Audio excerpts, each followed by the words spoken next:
Hello, friends. We are fortunate today to have an expert on our panel, Mr. Ramesh Chandra Revuru. He is a very busy executive. Even then, when we requested, he readily accepted it. He has 25 years of experience in software industry. Presently, he heads a digital COE and digital integration of L&T Infotech at Bangalore. He is a global talker. He moves globally 20 days in a month. He is in America. Like we go to LB Nagar or Amirpet, he visits New Jersey. He is an antique MBA. His book, that is IT, is a top seller in Amazon publications. He is co-author with me for Marathon Race to Civil Services. Today he will be discussing with you about the thirsty crow and power of stories. Mr. Ramesh Chandra, please go ahead. Thank you, sir. Thank you very much. Thanks for the opportunity to address students of Ananta IAS Academy.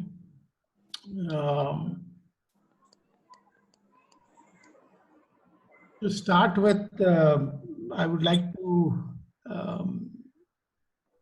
correct portions of the introduction and factually represent. Yes, I have traveled extensively. I have traveled to 25 plus countries. I do not even know the count of times I've been to the United States of America. But certainly don't spend 20 days in the month in the US. But I've traveled 13 times to US in a year, so making it more than once in a month to the US. That said, today's topic, Thirsty Crow, Power of Stories, is something that, in my opinion, is very relevant for the kids of your institute. And the topic that I believe has personally helped me phenomenally in my progression within the IT industry. You rightly put it, I've been in the IT industry for about 25 years now. In the 25 years that I've spent, this is one skill that I've counted heavily on to help me get to this position that I am today. I'm by no means saying I've achieved what I need to achieve, but if I've a stage where I today manage a portfolio of more than 6,000 employees, have been to the CXO position even before I turned 40. A lot of it is to this one skill that we're going to discuss today, which is communication. A lot of us today might be experts in our own domain, technically competent, but the difference that communication can make is unbelievably high. Somebody who is technically sound might get a seat on the table, but the most powerful person in the room is always the guy who can communicate well. And hence the topic for today, Thirsty Crow and the power of stories. So if I can request the participants of this session today to take a wild guess of what this topic is all about and its relevance to each one of you. Like I said, it can be a wild guess. There's no right or a wrong answer to what you say. But just visually imagine what is this topic all about and take a stab at it we will then take the discussion forward. So anybody who wants to take a guess on what is this topic that we're going to deal with today, I have anyways given you some hints that this is linked to communication. So any guess on what is Thirsty Crow Power of Stories? You guys can unmute your lines. And a humble request, once you're done answering the question, please mute yourself again so that we don't have background disturbance. So whoever wants to go first can go. Kirtana, We'll make it voluntary, so whoever wants to answer will answer. yeah. Might be regarding essay, sir. Regarding, sorry? It's essay and thesis writing. Essay writing, okay, yeah. Regarding how we communicate with each other and how communication is important in our life. How communication is important in life. But what's the linkage to stories? The moral of the story is connected to communication. Moral of the story is connected to communication.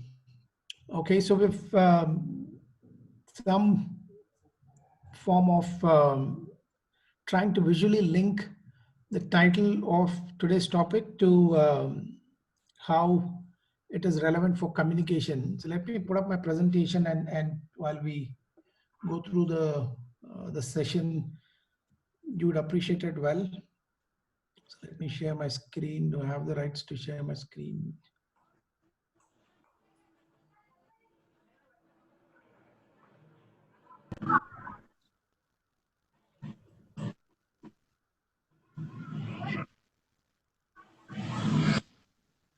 Are you able to see my screen? Yep, we are able to see your screen. Okay, thank you very much.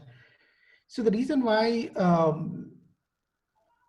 we're dealing with this topic today is, like one of you said, about essays. Somebody said linked to moral of the story, communication. All those aspects in some form are correct. But the reason why I picked up this topic to stress the need to communicate well in any given setup is that we all love stories, don't we? And Thirsty Crow is just an anchor for the presentation today. Thirsty Crow is a story that all of us have heard from our grandparents. We would have heard this story from our teachers at school. But this is a story that, like I said, is just an anchor to take the discussion forward. Thirsty Crow has existed for probably a few centuries now. Our grandparents would have heard this story. Our parents would have told the story. We have read the story. Our kids of future also would be reading the story. The reason why Thirsty Crow is something that we all relate well is obviously it's a story. And like I said before, we love stories. When what you want to communicate is told in the form of a story, the bonding, the connection, and your ability to visually imagine certain aspects Crow has gone through and how it succeeded in the end is what binds all of us together. And hence, they say in the world of communication, if you want to put across a point, if you do it in the form of a story, ability of the intended audience to retain the story or the point that you've communicated across is 22 times higher than you delivering certain facts and numbers at the audience. Now, how is it linked to each one of you and your areas? When you sit for an interview and experts are throwing questions at you and expect you to answer those questions, the best way to deliver your message across would be in the form of a story.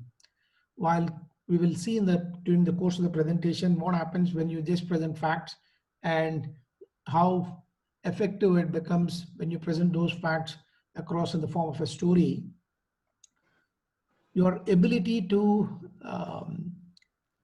get them to form that perception and impression about you during the initial part of the conversation itself improves significantly, and hence your ability to succeed in whichever area that you need to succeed in. And hence the topic for today, power of stories, and like I said, the anchor of the power of stories being Thirsty Crow. Now, storytelling is not new. It has been there for, like I said, generations now. And people have a variety of stories to tell. This is not new that I'm going to teach you. I want each one of us to understand that I'm not here to teach you how to tell a story. The context for today is, in whatever we communicate, how can we effectively weave a story across and make the communication that much more riveting. Now, this is what I was talking earlier, that we humans are not set up for understanding logic. So if you throw a lot of logic at people, it is bound to get lost in communication. But then our brain has been set up to understand stories much better, and hence how do we weave those stories into what we communicate. In today's world, over the course of last decade to two, I call it info obesity. The amount of information that is thrown at us is just humongous. And whether it is on WhatsApp, whether it is on the internet, your emails that you have access to, you get a lot of information that is shared. And to take an example, if you were to do a Google search for storytelling, it'll throw up 55 crore results, 55 crore results for a search on the topic storytelling. Now, this is like taking you from the Pacific Ocean and dumping you into the Bay of Bengal. 55 crore results are as useless as the entire universe of information that is available there. What do you do with 55 crore results? Same is the question that somebody who is sitting there in the interview is grappling with when you start dumping a lot of information on them as a response to the question they've asked you, which is why you should always relate this back to the example that I give here of how food is served. Like the example of Pacific and the Bay of Bengal, think of it as the interviewer who is asking you questions is interested in specifically knowing what he is seeking information from you, which means that think of it as you going and feeding non-veg food to otherwise somebody who is a vegetarian, which is why it is very important that you give the right pieces of information, and those right pieces of information are fed in the form of what I call a riveting story that binds them to what you're saying and makes them that much more attentive.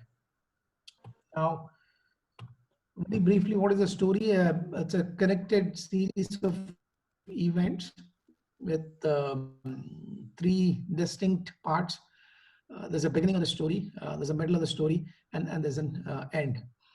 Middle is typically where you have the emotions tending to move up, where the protagonist is faced with a lot of challenges, and how he or she addresses those and eventually meets with success is what a story is all about. And hence, you have whoever is the listener of that story moving along with those three elements: a beginning, a middle, and an end. We're not new to stories. Like I said before, that's exactly what we do when we have our chat, gupshup with our friends. In a form, we're telling them story of what happened, what we did, the places that we visited. When you go post on Facebook, a picture, it's the story that you're telling. Your tweet in 140 characters is again a story that you're telling. A brand logo can tell a story, its tagline can tell a story, and hence we 70% of the time that we communicate, we tell stories. If 70% of the time what we do is telling stories, then why do we need a course on the power of stories? Is essentially because we're not good at storytelling when it comes to a formal situation. A formal setting like an interview is where we all grapple with. A formal setting like a group discussion is where we all grapple with, should I tell? If yes, what should I say? Am I talking the right thing? And hence getting into an internal fight within our mindset of, is this the right thing to say? Now, this is again reiterating the point that I made earlier, that if I'm just throwing you data at you, you are only able to retain 1 to 10% of what I've told you. Whereas if I tell it in the form of a story, the ability to retain what I've told you, even if you don't remember the numbers, is 22 times higher. So with that as the background, let's quickly do some discussion here on let's say, you know, we were to today ask ourselves, what's the favorite thing that we all like listening to and attending as a class? And if I were to ask each one of you to give me an example of your favorite subject in school and tell me why you liked listening to a subject of your choice. So what would the answer be? Anyone, if you want to give me your favorite subject that you like most? Personally, mine is social studies because we get to know what's happening around us and how the history has affected the present. Okay, so Janvi likes social studies, and because of what she stated are the reasons why she loves social studies. Now, Janvi, if I were to ask you, Yeah. if the world's best social studies teacher, the world's best, were to come and teach you social studies, for how long do you think you will be able to give him or her undivided attention to the topic which otherwise is very close to your heart? Social studies, best teacher in the world, were to come and teach you, what would the duration be where you can give that undivided attention to? I believe that even if it's the best teacher, I guess it depends on the way I connect to him or her. Okay. I'm able to make that connection. What would that duration be? How many hours, how many days do you think you would be able to sit and listen to somebody who, like I said, is the world's best, and hence you have established that connect? So what would that duration be? I've been studying social studies since like 10 years. So it depends. It's like every day I can do it for like 5 hours maybe. Okay, so 5 hours of a day you would be able to spend attending to something that otherwise is very close to your heart, something that you like. Yeah. Now, anyone else wants to take a stab at what's their favorite subject and how much time can they give listening to the world's best? It would be probably English because it has many stories and we can learn many things from it. Means if the teacher keeps on telling, we feel bored, but when they keep adding stories, we feel interesting. So it may be English. Okay, so for Kirtana, it's English because of stories. And how long, Kirtana, do you think you would be able to listen, provide that undivided attention? Maybe a day. 24 hours uh, is the amount of time that Kirtana can give undivided attention to English. Anyone else? My personal favorite subject would be English. I don't feel it is so complicated, so that's why I like it very much. And I can give, I can spare my time in a day, like 1 hour every day. I can do English. Okay, so was that Lalita? Yes, sir. Yeah, so Lalita, again, going with English and yeah, Lalita, just a small correction.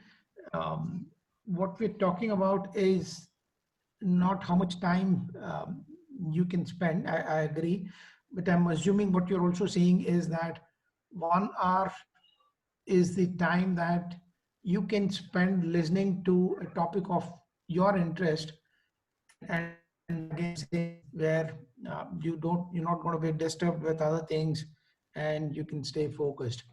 Okay, so Yes. 1 hour for English. Lalita, anyone else?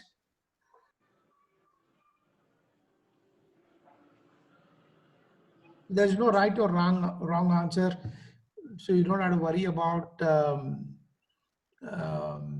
what you say. Okay, so we will wait for the next slide and then see if you guys get going on this. Who's your favorite heroine? While I have this question, you can also consider it to be who's your favorite hero or a heroine. And the same thing again, I ask you, if you were to watch your favorite hero, heroine, how much time would you be able to spend and give that undivided attention? So let's, this time I'm sure Sai is going to answer this question. Yeah, yeah. So for one stretch, we can give attention, undivided attention by 2 hours. That's it. 2 hours watching your favorite. Who's that favorite heroine, Sai, if I can ask you? No, hero is Pawan Kalyan. Pawan Kalyan. Okay, so Pawan Kalyan watching his movie, giving that undivided attention. Yep. Great. So anyone else? Favorite hero, heroine?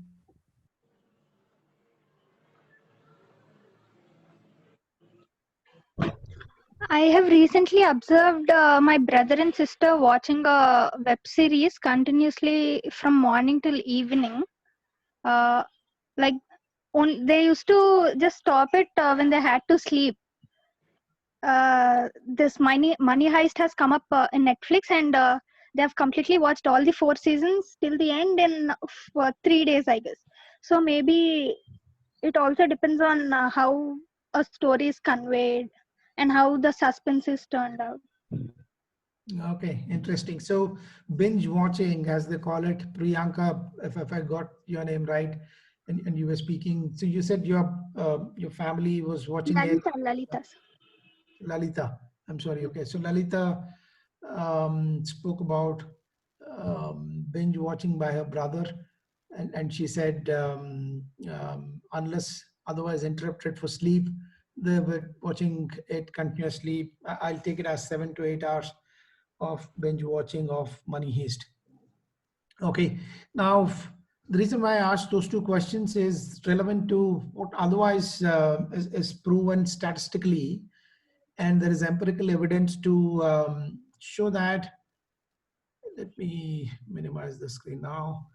The attention span when you are listening to something that is a topic of your interest, where you have some background and knowledge about, is 10 minutes. And our mind starts wandering after that, where you have interjections coming in the form of different thoughts that cross your mind, and you're taken for a momentarily into a different world, and depending on how well the other person is able to bring you back to the conversation, it's ideally about 10 minutes that you get to spend. Provide that attention to a topic that you have background of. If you're learning a new thing that you've not learned before, it probably is a little better with 20 minutes.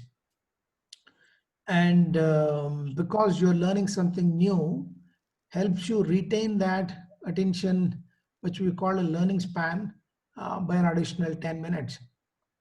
While this is true with sitting through sessions, classes, and understanding the topic, what is being taught to you, what is equally true is that it is the initial 7 seconds that when you're sitting for an interview, somebody is forming a perception and an impression about you, and the rest of 30 minutes, 45 minutes to 1 hour, depending on the duration of the interview, is time that is spent in revalidating and re-establishing what he or she has already formed as opinion about you in their minds. Meaning the interviewer has taken a decision in the first 7 seconds. First 7 seconds since you've opened your mouth, trying to either introduce yourself or answer a question.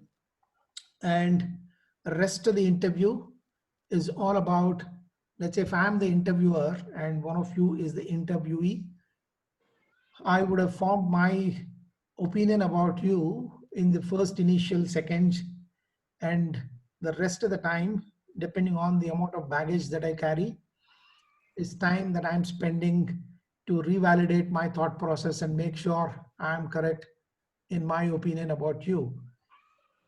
And why are we talking about the attention span? Why are we talking about those initial seconds and creating that the first best impression? Is all because of the amount of time that is available to each one of us to create that impression, the amount of time that each one of us have to ensure that we are able to hold the audience with us for the remaining portion of the interview. And hence, we will see how we can reformulate our thought process, rework on. Obviously, this is a topic that cannot be concluded in 40 or 45 minutes that have been set aside for today. This will be a topic that we will go through over the course of next few weeks. But this is what you will see now is introduction to this topic, and then we'll dig deeper into a stage where each one of you is able to convincingly tell a story, convincingly put across your points. We'll run through certain exercises, we'll video record those sessions, play it back to tell you what are those, your body language, what are those words that you use often when you communicate, and what are the words that you should avoid using in the communication. Now, coming back to the topic itself, we will play a small video, and I want each one of you to carefully look at the video. It's a very small video that I'm going to play. Watch the video very carefully and tell me the number of times people wearing white t-shirts in the video pass the ball. Number of times people wearing white t-shirts pass the ball in the video is what you need to tell me after you watch the video. You might have seen a variant of this video before. If you've already seen a variant of this, then you can watch it again, because this is a brand new version of it. And we will then talk about the importance of this particular test. Okay, so guys and ladies, get set, go.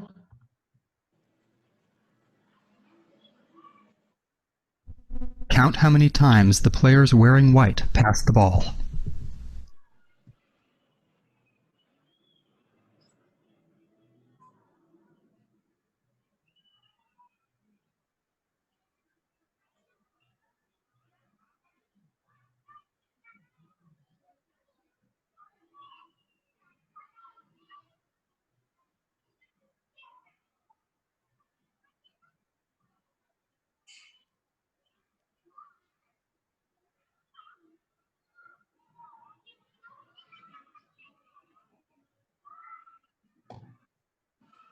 Okay, so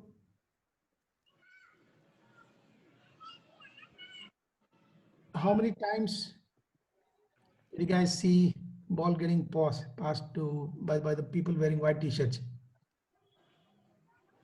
Was it 12 times, sir? Please announce your name. Is that Lalita? Yes, sir. And Lalita 12. Anyone else?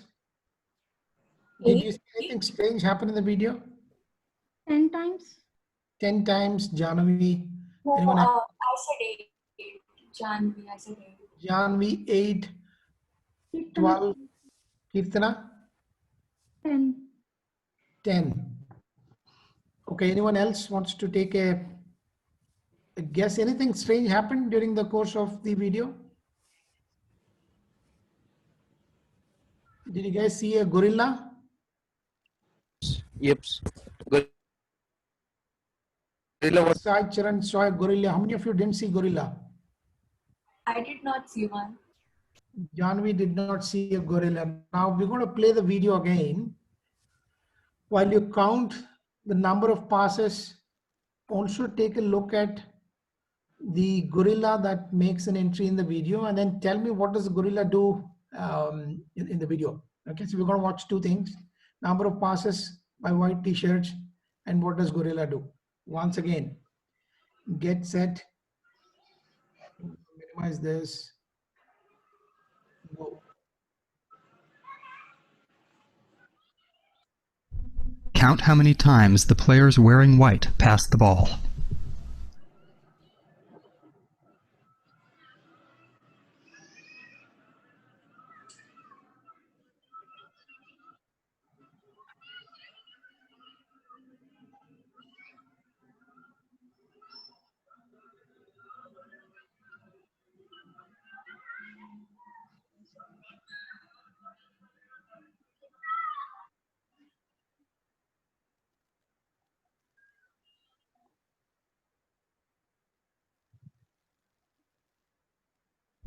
Count how many times the players wearing white pass the. Okay, so let me pull the screen up. Yeah, so anything different that we've observed this time? Yes, sir. Okay, who's that, Lalita? Yes. Lalita, what is the difference? The gorilla passed by them, and the first time we did not observe because we were observing only the white t-shirt girls. What Second did time, gorilla do? it has passed the ball once and it walked away. Did it pass the ball? Anybody see gorilla passing the ball? No, sir. It just comes No, and sir. So Kirtana is saying gorilla just came, thumped its chest, and went past. Anybody else? Anything that you observed in the video? so 11 times white t-shirt 11 guys. times by White t-shirt white guys t-shirt. passed. Yes, and gorilla came into the circle and just go away. There is nothing from gorilla. And one sleeveless black color lady is there. She passes 3 times. Okay, black made 3 passes. Gorilla came, did not do anything, to somebody saying gorilla came, thumped its chest, to somebody saying I didn't see the gorilla.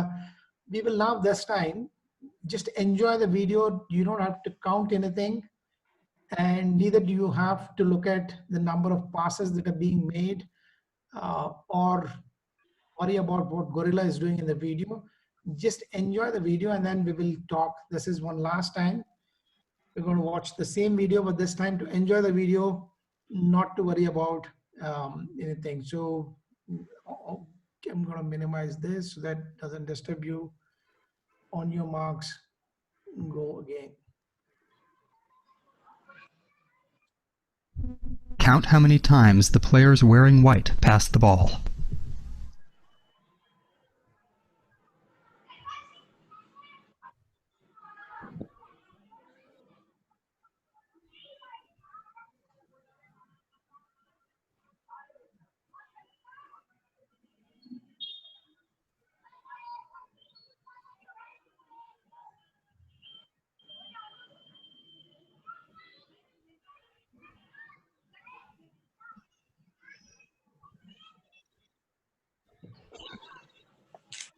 Okay. Now, anything different that we observed? And by the way, it's the same video that I've played. I've not made any modification to the video. All the 3 times you've seen the exactly same video, and hence this is no magic trick. Anything else that we have observed this time when we watched the video? I observed the color of the ball and the golden curtains behind them. Fantastic. So curtain changes color in the video, starts off as red to this golden color that we see now. Anything else? Yeah, I've observed that too. You observed that too. And what does gorilla do? It comes and it pats its chest and then go. Yeah, correct. So that's again fantastic. So gorilla comes, does its signature move, and then moves. So which direction does the gorilla come? You guys notice that? Right to left. On the right and goes to the left. Right to left. Fantastic. Now, I know you guys missed another small interesting piece that happened in the video. They have laughed. Lalita, Did the girls laugh, sir? the girls laugh. Yeah, I guess they were laughing looking at the gorilla. You're right. Now, the interesting part is that, well, there were 2 other nuances in the video. One, it starts off with 3 girls wearing white, 3 girls wearing black. And when gorilla comes from the right side, 1 black lady exits the screen, which means only 2 black ladies are playing passes, while there are 3 white ladies playing the pass. But yeah, and the number of times that girls pass the ball wearing white is 16, 1-6. The reason why we've not been able to exactly notice is what is known in the world of communication is cognitive load. If I have mentioned about info obesity, there's something known as cognitive load. Our brains, when are thrown at a lot of information, they start operating in a mode where the pick and choose get selective, and hence only portions of what you throw at the brain are being received and the remaining portions left out, which is what happens when we are throwing a lot of information back at the person who is seeking information from us. And again, going back to that example of, think of it as you have a buffet spread of food, but you on your plate bring only those items that are of interest to you, that you like to eat. You anyways have a huge buffet spread behind you. So if you have to go fetch that additional information, additional food, you can always do that. So keep all information that needs to be kept on the left on the buffet table there, that you can go quickly pull. But then on the plate that you're serving, having those items that you like most, that you enjoy eating, being served first. So we will dig deeper a little later on this cognitive load, but quickly moving on to Count how what I call is the concept of power of 3. Now, if you've heard this concept before, we have a greater ability to retain what is told in chunks of 3. And hence, when we form our answer, when we are responding back to a question, trying to do it in parts that are pieces of 3, so that the ability to retain that information becomes that much more stronger. Now, these are a few examples that I have. I don't go by any religion, but if you were to look at Hinduism, it's the vibhuti of those 3 lines that somebody applies. The Holy Trinity in the case of Christianity, or something to do with Islam, where they have. Now, if you look at examples of the power of 3, we all are aware of examples that I've listed there. You can read them for yourselves, whether I said get, set, go, or traffic signals, which are red, yellow, green, or somebody saying lights, camera, action, the famous Three Musketeers, Three Idiots, or when you're in an emergency situation, somebody saying evacuate, evacuate, evacuate 3 times. And dirty picture, if it is Vidya Balan saying entertainment, entertainment, entertainment, it's all 3 and the power of 3 at play. Somebody, the Olympic prizes being gold, silver, bronze, or the famous Shakespearean quote that he gave in the written script to Mark Antony, where he said, friends, Romans, and countrymen. And if you look at my own religion, the famous 3 gods, Brahma, Vishnu, Mahesh, Tom, Dick, and Harry, you name it. There are many more examples, including what we go by is of the people. Same is the case with companies, TCS, DHL, IBM, my own company, LTI, AT&T, JBL, and many more such examples. It's because your ability to retain well is why power of 3 is talked about. If you have to stretch it a bit, you can probably include another piece of what you share as part of your answer back, making it 4, but recommend keeping it to 3. Now we'll see a good example of how somebody has used this power of 3 in his communication. The master of communication, as all of us have seen him do well many times, is where I want each one of you to watch this video for a few minutes, and then we'll talk about how many times in this video did the speaker, in this case it's Steve Jobs, use the power of 3.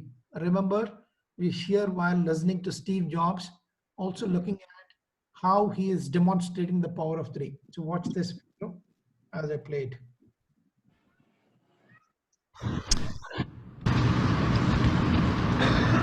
This is a day I've been looking forward to for 2.5 years.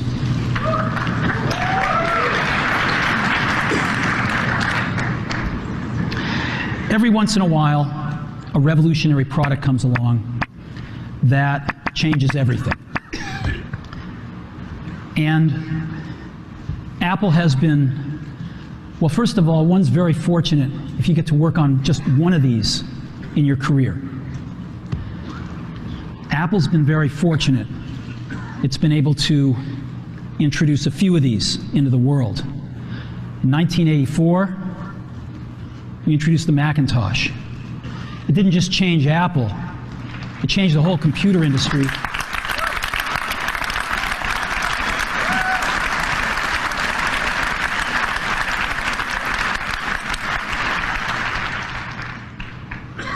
In 2001, we introduced the first iPod. And it didn't just change the way we all listen to music, it changed the entire music industry. Well, today, we're introducing 3 revolutionary products of this class. The first one is a widescreen iPod with touch controls.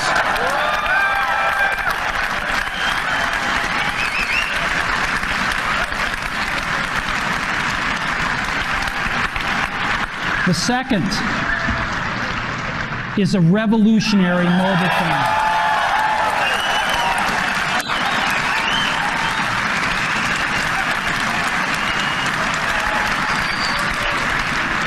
And the third is a breakthrough internet communications device.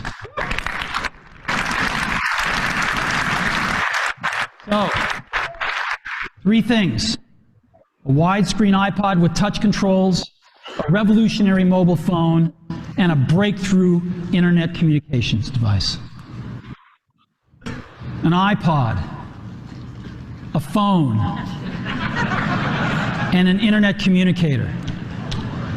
An iPod, a phone. Are you getting it?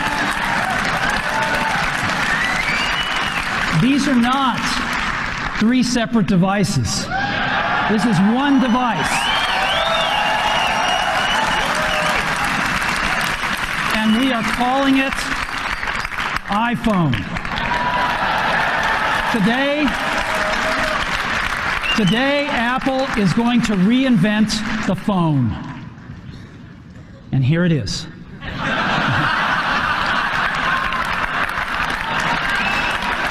No. Actually, here it is, but we're going to leave it there for now. So, before we get into it,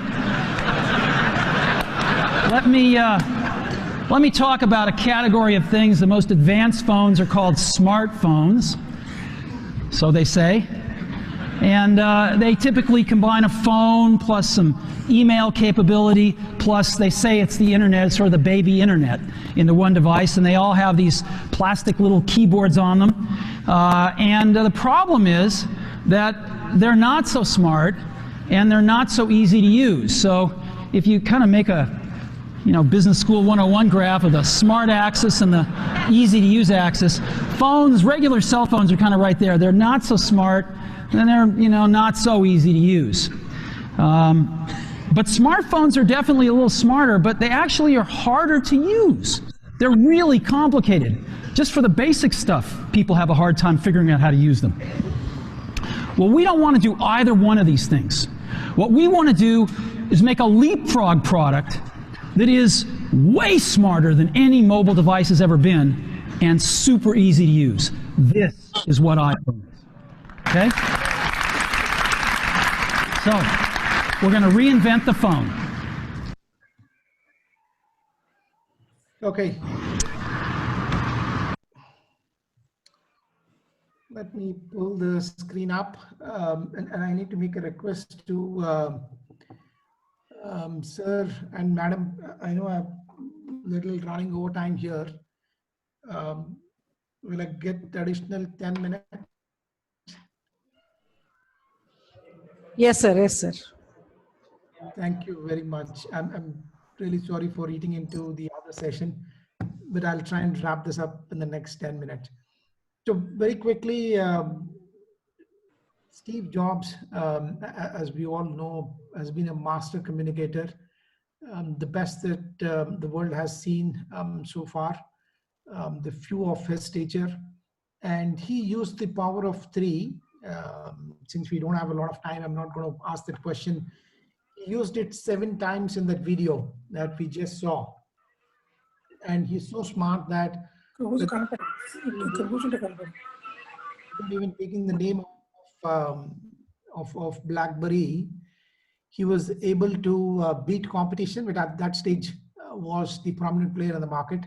For those of you who do not know, BlackBerry used to be the famous mobile phone a decade or so back. Now, this is exactly what I was saying when I started the session. Good technical abilities gets you a seat on the table, but the most powerful person in the room is always the best storyteller. And the person who's able to crack IIS or any other form of competition is a person who, in a face-to-face combat, is a good communicator, is a good storyteller. So with that, let me quickly pull this up. Now let's take an example of a fictitious company. I've borrowed the name from Ananta IAS Academy, Ananta Biotech. Let's say is a company that needs to communicate what they do. There's nothing wrong with something of this nature. It's pretty crisp and easy to consume. They're talking about 100+ products that they sell in the market. And since it's a biotech company, these are medicinal products. And they're talking about 2.1 million people that they've served. Now, like I said, very crisp, easy to consume. But the problem is, if I were to ask each one of you after a week about Ananta Biotech, none of us will remember these numbers. And it is because it is facts and data that is thrown at us. Again, going back to the points that I made in the earlier slide. So if I were to present this back using a story and the power of story to communicate the same points across, the way I would do it is, I will say, even before I introduce myself, a warm welcome to all of you. Let me introduce to all of you Keshav. Keshav is the sole bread earner of the family and somebody who has a family of 3 children, one school going girl and 2 boys. He, about a year back, started experiencing severe knee pain that crippled his ability to go to work and perform his duties. He lost his job and thereby is able to pay tuition fees of his daughter, school-going kid, which is the time when we got in touch with Keshav. And over the last 3 months, I'm extremely happy to tell you that using our products, he has back on his feet and able to pay the school fees of his daughter, and his daughter is back to school. And we as Ananta Biotech have many such stories to share. Keshav is one among the millions of people who use our 100+ biotech products. Now that's, if you look at the data points have remained same. What we have done from the previous slide to this slide is of our ability to capture the same data points in the form of a story. If you were to play this back after a week and I were to ask you guys, you would certainly remember the fact that there was a gentleman who was going through pain in his knee and was unable to pay the school fees of his daughter, and his ability to bounce back was using this company's products. And hence that is what is the message that you want to leave with your audience. That's the message that when you tell a story, you want to leave with the interviewer so that he is able to retain what you've told him in a much broader sense. With that, my last slide before I end the session today is, we all watch movies, don't we? And we all love movies. We all enjoy watching movies for the simple reason that movies have a story to tell. We love watching movies. How many of us cry watching movies? Any of you, while watching movies, cry? Yes. Lalita, yes. Anybody else? Yes, sir. Yeah, so we do get emotional. Now, I'm a very emotional person, so I cry so much that my wife has to come and help me when I'm watching a movie. Now, we all go through that emotion very well, knowing 2 things. One, that it is people who are acting, and this is not something that's happening in real life. We all very well know that when we're watching a movie. In spite of that, we get connected with that story and we get so emotional that we start crying. We also know that 9 out of 10 Bollywood movies, Telugu movies, Hindi movies, English movies, all have a happy ending. So while there is a pain that the character is going through, we all know that in the end, he or she is going to be successful. They'll come out of the problem situations. In spite of knowing the end state, in spite of knowing that this is not real, we cry, we get emotional while watching a movie for the simple reason that when you tell it as a story, when emotions are attached, you become part and parcel of that story that is being communicated. And hence, very important that when you put your responses together, when you communicate, you do it as a story so that the retention power becomes that high. I had a few more things to say, but in the interest of time, let me quickly summarize. I told you guys that we all love stories. We've seen why we love stories. And I also shown you how the first impression is formed in the initial seconds, how to create that impression, how to tell it in the form of a story. We've also seen the power of 3. There's a reason why there are only 3 points in the final summary slide is because it's the power of 3. So with that, I thank each one of you for attending this session, giving me the opportunity to Padmanabh Rao sir and Shailaja madam. Thank you, sir. Thank you. Thank you for the good exposure to our students. We thank you very much. Hello. Thank you, sir. Thank you. Thank you. Shailaja madam, Yes, sir. you can switch over to the second panelist. Yes, sir. Yes, sir. Please. He can complete it by 6:40. That would be better. Okay, okay, sir. Okay. Please request him. Yeah, yeah. So, dear students, today in the second session, we will be having Mr. Ravi Chandra, who has been, he's very much interested in taking up the topic environment sciences with respect to UPSC. So he's been dealing with environmental issues in various industries. So he's here with us today to enlighten us with the environment sciences with respect to UPSC. Dear sir, please start with the session. Good evening. So, what you're thinking, why environmental subject is included in UPSC? What is the use of studying this subject? So I want every people to interact with me. You take this session as more interactive.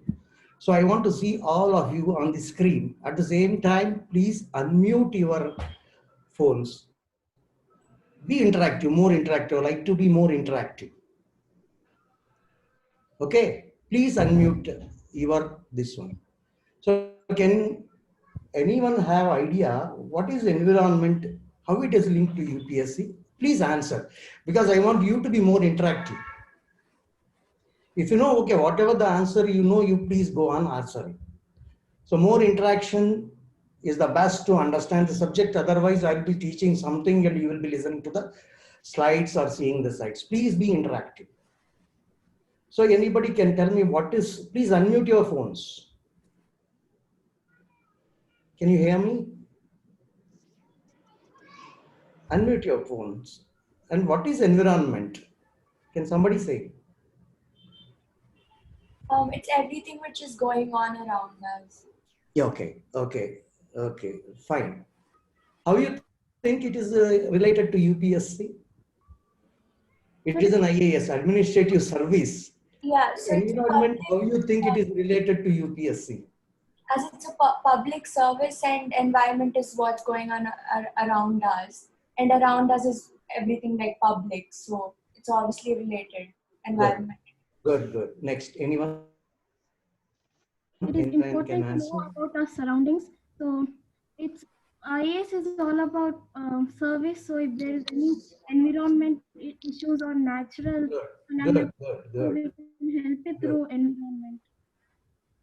Yes, good. So you understood that it's an administrative officer should know about the environment also. Now you understand. So you have environment paper in UPSC. So what I like to know is you should understand the subject first. When you understand the subject, the question will be anywhere in the subject itself. You cannot go out from the subject and ask you the question. Is it right? Is it correct? Answer, please. So when you know the subject completely, the question will be twisted, but it will be in that subject only. Okay. So what I want you to know for preparing the IAS, you should understand clearly the subject first. And how to remember the subject is the next point.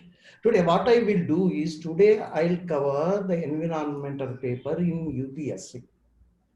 Okay, it takes for me more time to cover the total subject. It cannot be completed in one go. So I require 1 or 2 classes as per the management permits. I'll give you the complete exposure of the subject and we discuss about the questions which come in the preliminary paper, at the same time main and interview. So now you are able to understand how I am going. First, I'll cover the subject. Then we will discuss about the questions and answers and how to link the subject to the paper. Okay, environment is a subject. Environment, it deals with what you call as our surroundings. Our surroundings means one is plants, animals, water, and air. So the total subject has to cover in this 4 points only. If you take the subject, it has to cover in this 4 points only, not more than that. But the thing is, these 4 points, when it comes to UPSC, this is related to your bureaucrats, because who makes your policies?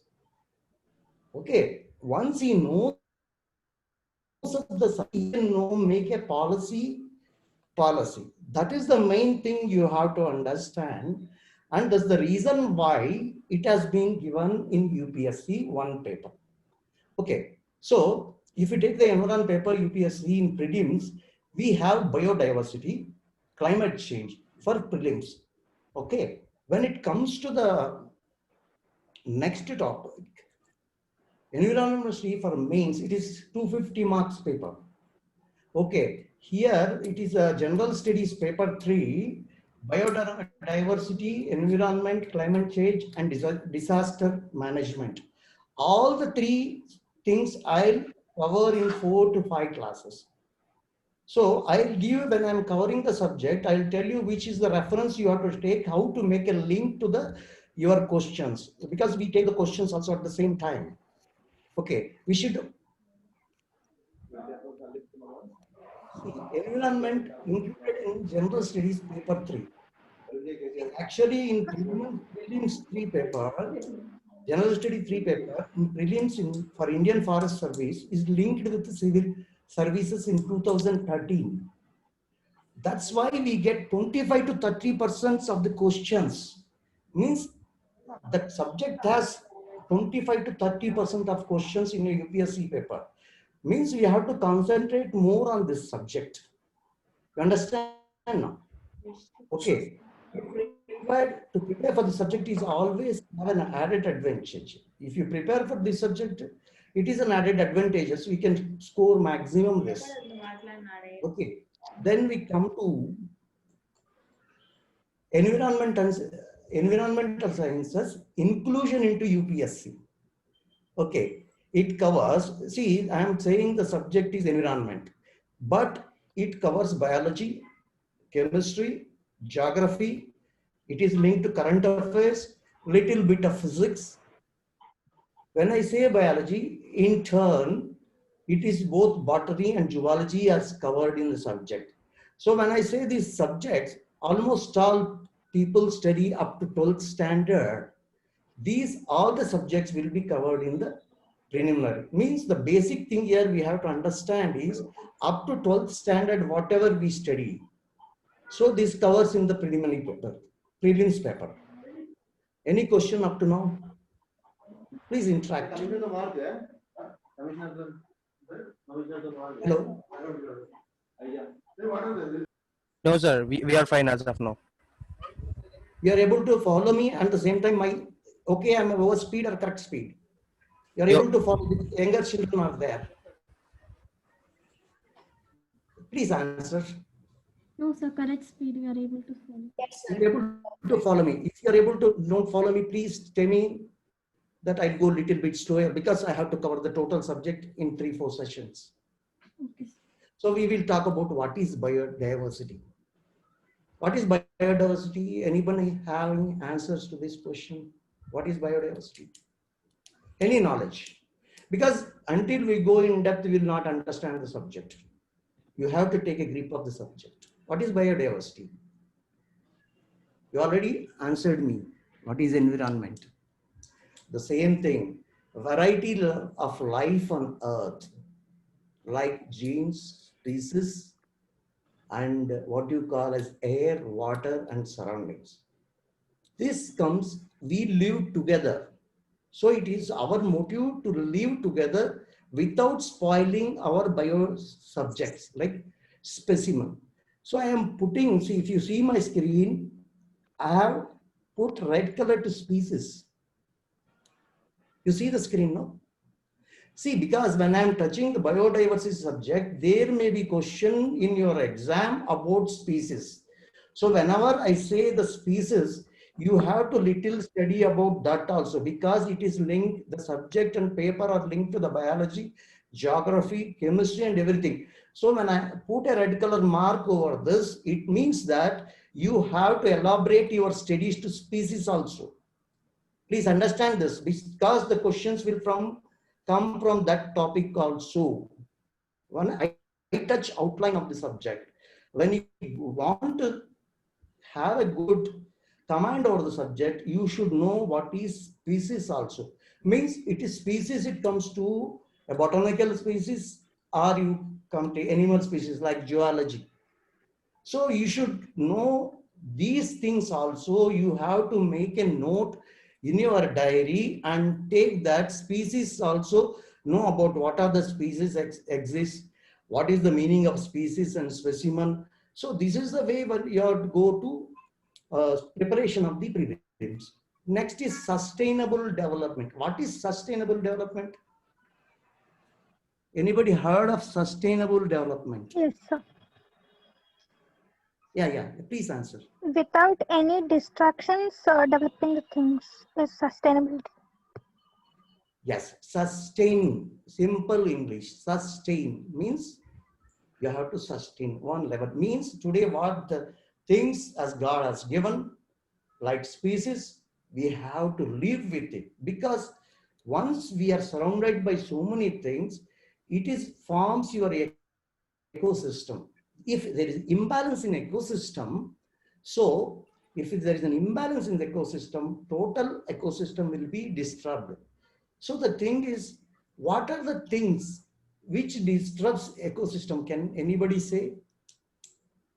Natural resources. Natural resources consists of ecosystem. What are the things which disturb the environment or ecosystem? Deforestation. Yes, good. You know the subject. Only thing is I am getting it up from you. You know the subject. Come out.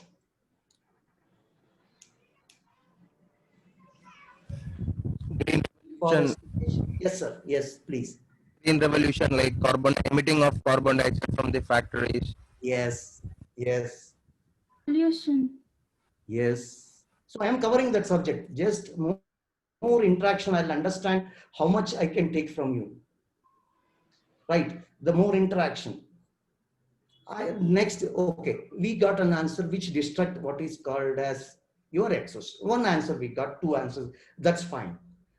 Biodiversity of wildlife. What is biodiversity of wildlife? You know the subject. See, once we discuss, it will not go out from the brain. There is no need to study and mug up the subject. Please understand the subject. What is biodiversity? Maintaining the number of species in wildlife. Yes. See, because I ask her, and next is interdependency and human intervention. You know this. Interdependency and human interference or intervention. You know this. See, I tell you. One are interdependent to each other. Like we depend on fruits, vegetables, on plants, and Yes. yeah. You have anything somewhere in the news you heard a herd of animals coming and destroying the crop? Elephants coming and destroying the crop? So many times. Is it the fault of the elephants? No. No, sir. No, sir. See, because we are interdependent. So if you destroy deforestation, you do it, they are supposed to come to our places because of the food.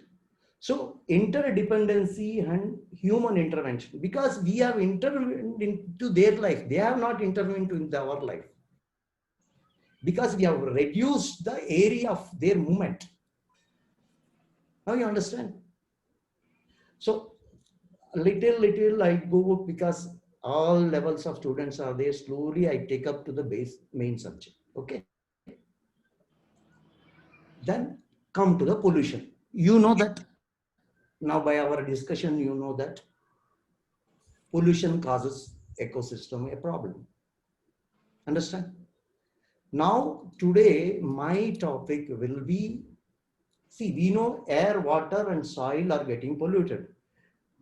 My topic will be on air pollution. Okay.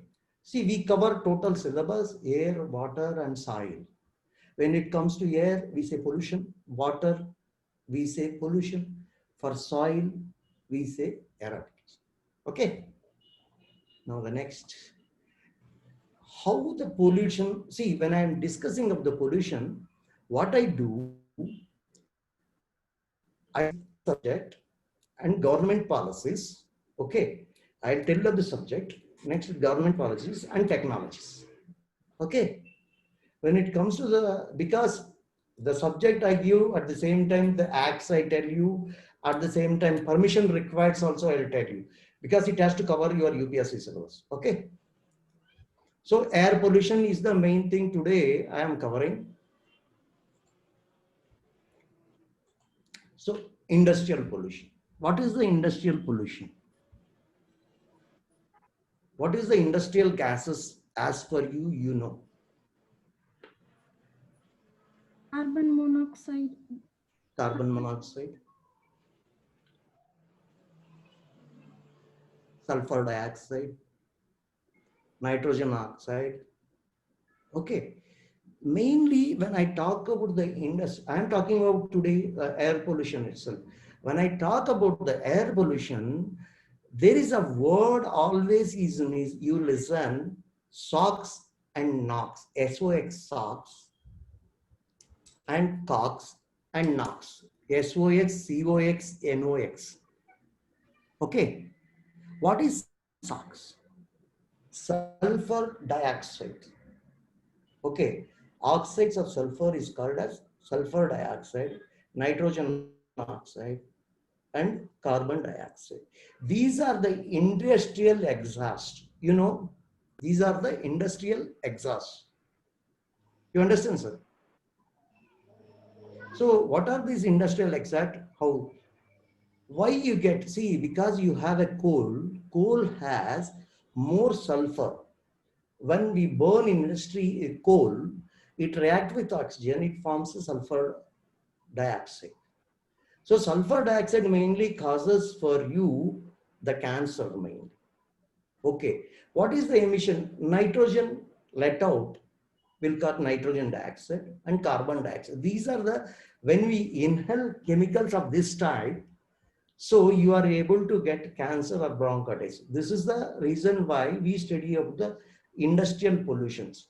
So there are that, now it is coming to the oxides of sulfur and nitrogen and carbon.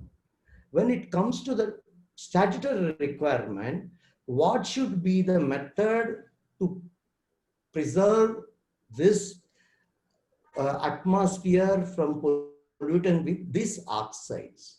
Okay, sir. So what we do, we study, there are the things to control the dust pollutions. You heard anything about dust pollution controls? Anything you heard? Please reply.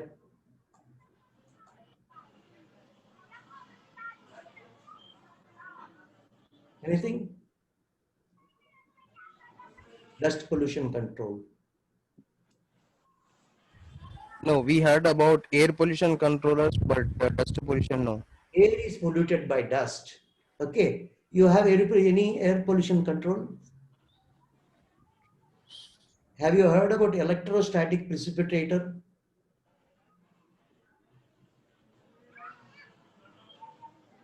Precipitators. Have you visited any plants or in a nearby area you can see the chimneys? You can see the chimneys, no? Stack emission, stack is getting emitted. Yes, sir. For Yes. So for L&T cement factories, we have visited Tadipatri. Yes, Tadipatri you have visited. You have seen the stack, no? Yep. So dust is emitted. Yep. Did you find any dust in that? Yes. Very little amount. Very little. So what they do, they put a electrostatic precipitator there. You understand? Electrostatic precipitator it is called. See, there is one electrode and one electrode, one positive charge and one negative charge. What will happen? They connect it to the high voltage. Okay.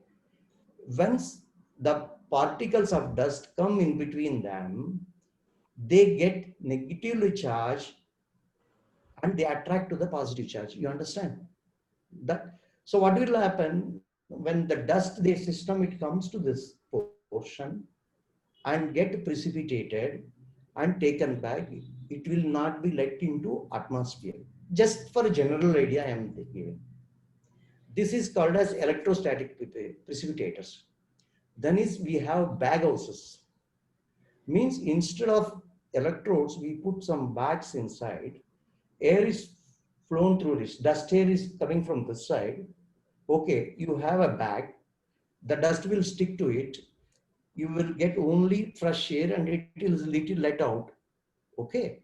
This is one type. I think you have in your syllabus also pollution control up to 10th class. Okay. Then we have a scrubber. It is a similar type of equipment to handle the dust. This what I am giving is for general idea. So how the dust is prepared. Now you can study about this in your any document or the net. You can understand these portions. Okay, for a general idea, I have given this. Next comes what you call as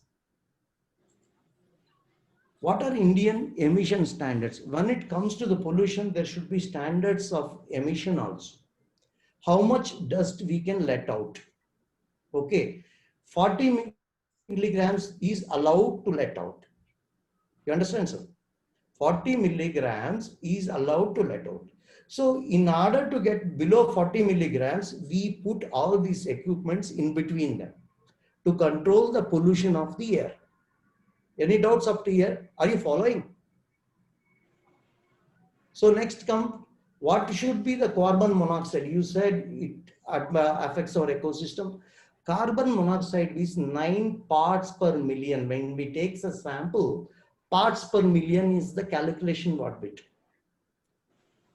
Parts per million. Similarly, sulfur dioxide, which is let out of the atmosphere, is 0.017 parts per million. Nitrogen 10 ppm. This PPT will be given to you. You can know the standards. You should know the standards because when you become an administrative officer, you should know what are the standards. It may come at any point of time. So the subject is the more thing that we have to understand. So you know the automotive emissions. So partial unburned fuels.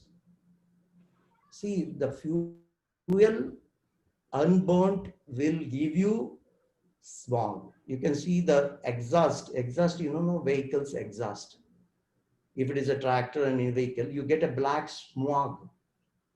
It is not the pollution. It is the pollution created by unburnt fuels.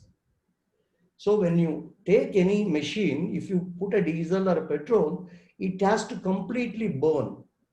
If unburnt thing is let out, that is called a smog. So another factor which affects the pollution, which causes the pollution, is automotive emissions. Okay.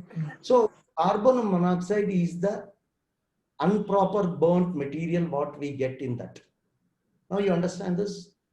So exposed such gas will create a problem of asthma and liver damage. Okay, Vehicle Act. See, I am coming to the subject. I am giving you the acts also. Vehicle Pollution Act 1989. It gives detail for all vehicles on roads to get roads and standard emission levels. So the important thing is the 1989 Act. You should study those. What is 1989 Pollution Act? When we talk about the subject, we will see the emissions. When we talk about the statutory requirement, we say 1989 Act. Okay. Recently, have you seen in January, there is a lot of visibility, less visibility in Delhi. Have you seen this current affairs news? Why? Because the thing is from January to October, whatever happened, I am covering. Because October, some may put their exam, prelims exam, 4th, they may take. So what is the reason? The sugarcane farmers has been taken their agricultural waste and burned it on UP's borderline. They burnt it. Yes. Why the reason for burning? No, it's an agricultural waste. They don't require it. Just burned it across UP borders. But the thing is, what will happen? I am not talking about burning part. What will happen if we burn that? Let us forget about the pollution part. Maybe the unburned particles will stay in the atmosphere. That is the pollution part I am talking. If we burn, what is going to happen? Because we are talking about environment and ecosystem. See, basically, if we burn, one thing, it will pollute the atmosphere. Second thing, for us, what you call as the soils, soil we have, it requires thousands of lakhs of microorganisms. So they get burnt. So when you say about the ecosystem part, these microorganisms, they help to keep the soil fertility. Then what we will do, we will burn the leftover of agriculture, and for getting that nitrites, nitrogen is more important, nitrites in the soil. What we do, we have external fertilizers. What will happen? You are imbalancing your ecosystem. What you're doing, you are imbalancing. That is what government is thinking about. What we are thinking is, that is called as sustainable ecosystem and sustainable farming. Sustainable. See, you add one phosphate today. After some days, next to 3 years, you are going to add extra power to it. But our natural soil has its own capacity to regenerate itself. So you are creating pollution. At the same time, we are losing the fertility of the soil. So when it comes to when I teach next time biodiversity, when I talk about multi-crop and sustainable agriculture, then I'll tell you this, why this should not be, weed should not be burnt. If we burn, also there is a procedure for burning it. So if it is put in, why they are doing this is because it is a big issue in the recent news. At the same time, had a lot of problems in the Delhi area. So we should not burn. If why they are burning is the cost of the labor has increased. Reason for burning is the cost of labor. But the thing is, the fertility soil has permanently gone down. So the government is more thinking on the sustainable agriculture. See, I am talking about ecosystem. Now I am talking about agriculture and government policies. So this is why they link your questions to the UPSC. When you take the questions, you should know this link, what you get there. I cover the topic, but the thing is, when you talk about this, when I'm talking about January, this has happened, you should know what are any policy change, because that may end up into somewhere the question in your paper, prelims paper. Any correction has been done. What is the supportive programs of the government? So these are the things we should keep in mind when you are studying the subject, at the same time linking topics to the current affairs. Now you understand? Any doubts?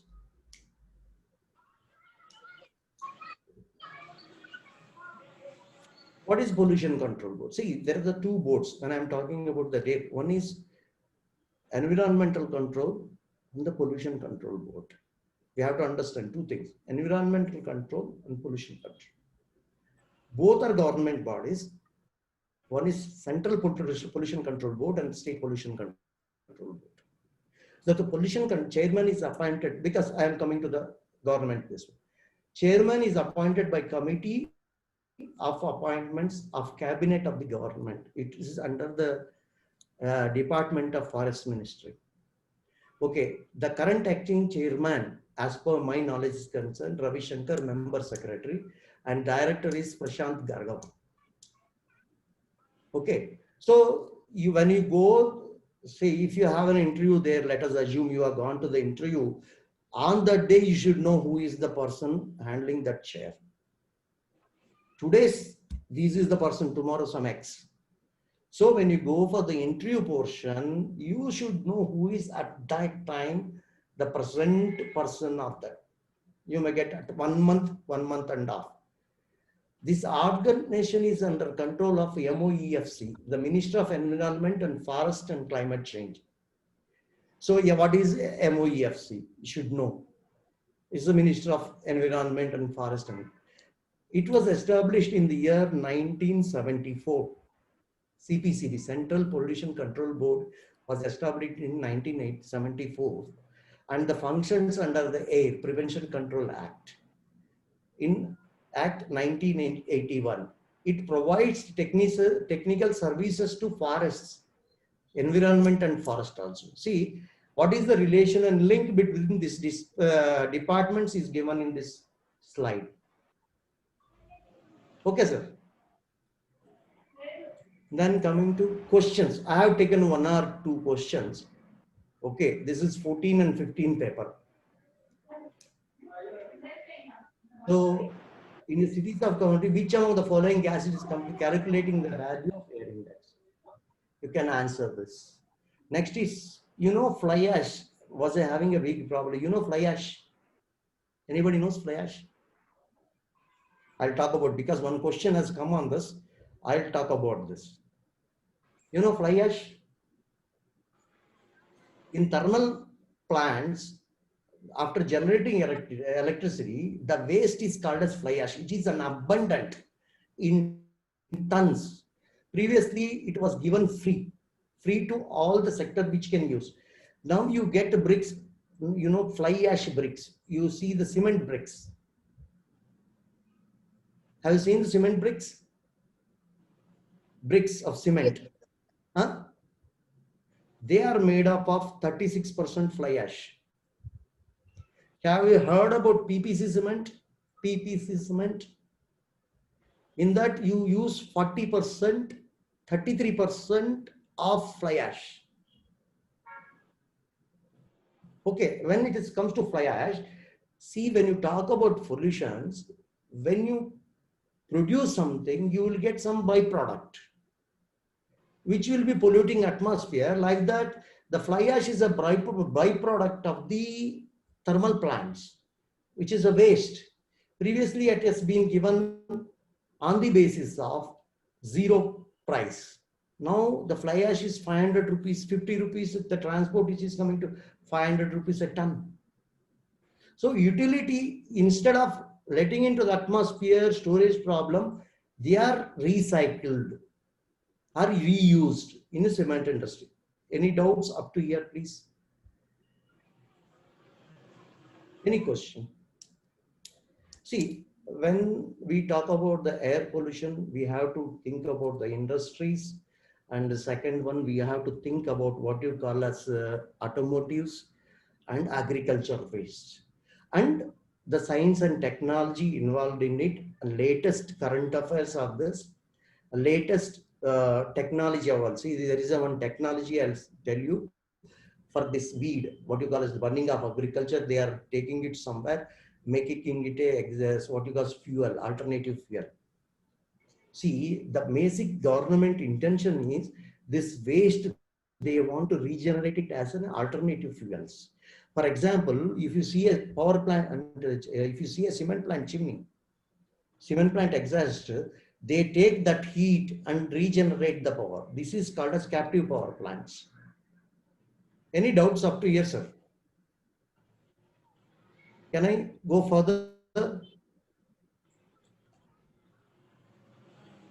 This is what are the recent news. Why the air pollution has caused. One is Delhi streets suffering with less visibility due to burning of fields. Oil spillage in Maldives. Recently, have you heard this news? Japan's ship has collapsed in Maldives. I think 20 days back news. So when you see such news, you have to understand you should not take it as a news. You should study the crude oil